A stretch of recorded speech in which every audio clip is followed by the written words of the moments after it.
Welcome to the Slop Farm. Enjoy the video. You start by confirming prerequisites, teams tied to your Exchange account, and correct time zone. Open the Teams desktop app or web, then click Calendar in the left rail. Once done, make sure your primary calendar loads and that you're in week or work week view for clarity. You do this because shared calendars are easiest to compare in those views, and loading the correct account prevents permission errors. Now you're ready to add someone else's calendar to view free/busy or details. You add a colleague by selecting Add Calendar or the Open Calendar dropdown, then choose from Directory. Type their name or email and press Enter. Pick the correct contact from results, then add.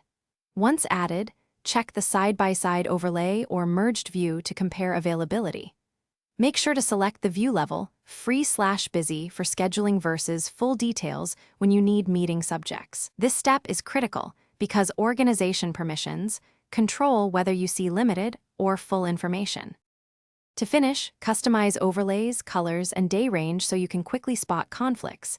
You can toggle individual calendars on or off. Once done, validate that events appear and that times match your time zone. If a calendar is blank, first confirm the person shared their calendar and your Exchange sync is healthy.